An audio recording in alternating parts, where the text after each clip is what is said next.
নমস্কার বন্ধুরা, শখের রান্নাঘরে আপনাদের স্বাগত। আজ আমি তৈরি করে দেখাবো চাল কুমড়ো আলু দিয়ে ঘন্ট।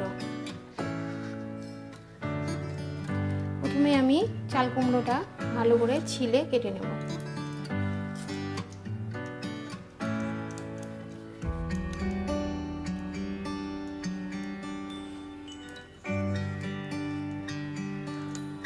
চাল কুমড়োটা একবারে টাটকা, দেখুন এখনো দানা তৈরি হয়নি, একদম কচি হয়ে আছে। চাল কুমড়োটা আমি ভালো মতো ছিলে নিয়েছি, এবার পিস পিস করে নেব।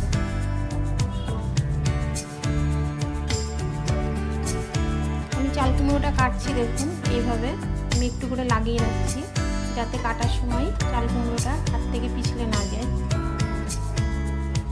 সুন্দরভাবে কাটা যায়। কেটে নেওয়া হয়ে গেছে। এবার আমি আমার যতটা দরকার আমি সেইভাবে ভাগ ভাগ করে নেব, এইভাবে পিস পিস করে নেব, দিয়ে আমি সুবিধা মতো কেটে নেব।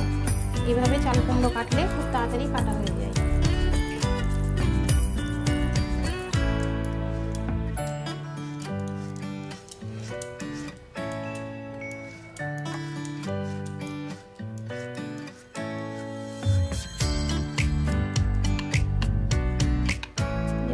চাল কুমড়োগুলো কি সুন্দরভাবে আমি কেটে নিলাম, একটু হাত থেকে পিছলে পড়লাম না। আমি এইভাবেই চাল কুমড়োটা কেটে নেব।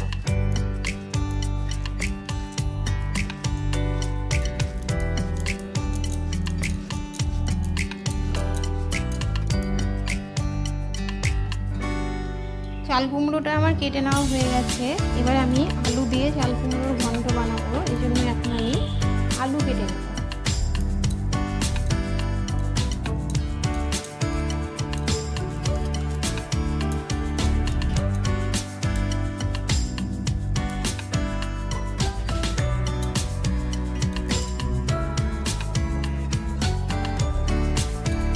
আলুগুলো এরকম ছোট ছোট করে টুকরো করে কেটে নেব। আলু কুমড়োটা আমার ভালো মতো কেটে নেওয়া হয়ে গেছে। এবার আমি পরিষ্কার করে জল দিয়ে ধুয়ে নেব। কড়াই বসিয়ে গরম করে নিয়েছি, কড়াইয়ে এখন আমি পরিমাণ মতো সরষের তেল দিয়ে নেব।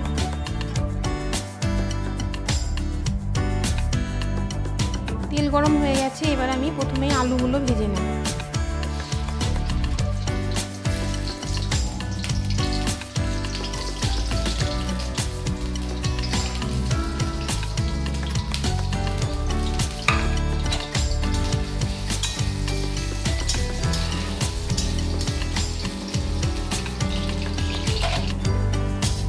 আলুটা লাল লাল করে ভেজে নেওয়া হয়ে গেছে। এবার আমি আলুর মধ্যেই ফোড়ন দিয়ে নেব।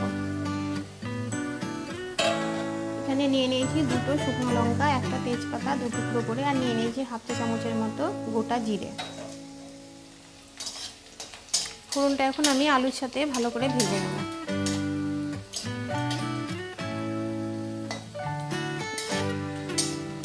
ফোড়নটা আলুর সাথে ভেজে নেওয়া হয়ে গেছে। এবার আমি এর মধ্যে দিয়ে নেব এক চা চামচের মতো আদা বাটা।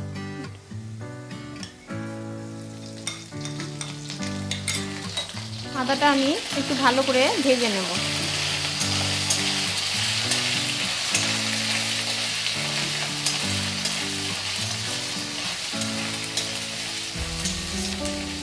আদাটা ভালো করে ভেজে নেওয়া হয়ে গেছে। এবার আমি একে একে সমস্ত মশলাগুলো দিয়ে নেব।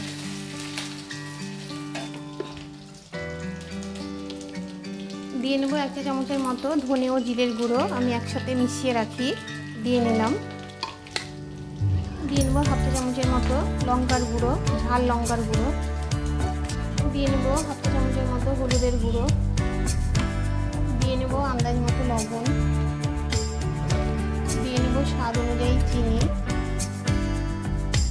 সবশেষে দিয়ে নেব পরিমাণ মতো জল। মশলাটা এখন আমি খুব ভালোভাবে কষে নেব।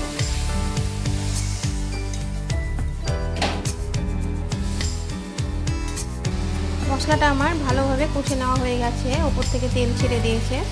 আমি আরেকটু ভালোভাবে কষে নেব। মশলাটা কষে নেওয়া হয়ে গেছে। এবার আমি কেটে ধুয়ে রাখা কুমড়োগুলো এর মধ্যে দিয়ে আবারও ভালো করে মশলার সাথে কষিয়ে নেব।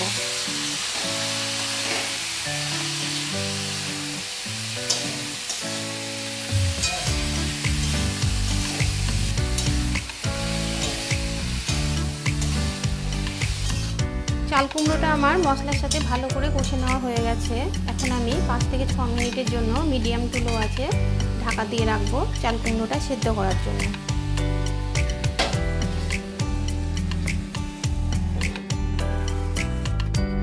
5 থেকে 6 মিনিট পর ঢাকাটা তুলে আমি দেখে নিচ্ছি।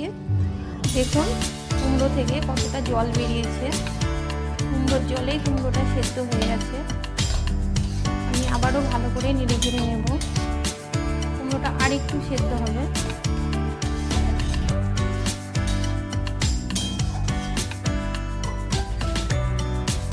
আমি আবারও 2 থেকে 3 মিনিটের জন্য ঢাকা দিয়ে রাখবো মিডিয়াম আঁচে। 3 মিনিট হয়ে গেছে। 3 মিনিট পর আমি ঢাকাটা তুলে আবারও দেখে নিচ্ছি। দেখুন কুমড়োর জলগুলো অনেকটাই মরে গেছে। এবার আমি এর মধ্যে দিয়ে নেব ভেজে রাখা ভাজা গুঁড়ো মশলা, যেটা আমি বাড়িতেই তৈরি করি। গোটা জিরে, গোটা ধনে, তেজপাতা আর শুকনো লঙ্কা দিয়ে এখন 1/2 চা চামচের মতো আমি মশলাটা দিয়ে নিলাম। দিয়ে ভালো করে মশলাটা একটু মিশিয়ে নেব। মশলাটা আমার ভালো মতো মিশিয়ে নেওয়া হয়ে গেছে। এবার আমি এর মধ্যে দিয়ে নেব কাঁচা লঙ্কা চেরা।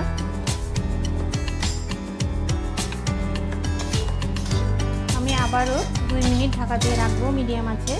তারপরে তরকারিটা আমার হয়ে যাবে, নামিয়ে নেব।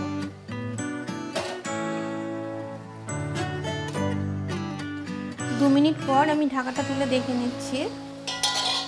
চাল কুমড়োর তরকারিটা আমার হয়ে গেছে। এবার আমি চাল কুমড়োর তরকারিটা নামিয়ে নেব।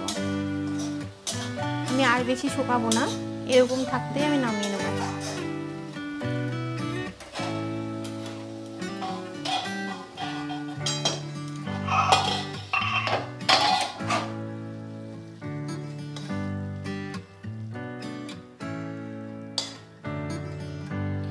চাল কুমড়োর নিরামিষ তরকারি বা ঘন্ট আমার তৈরি।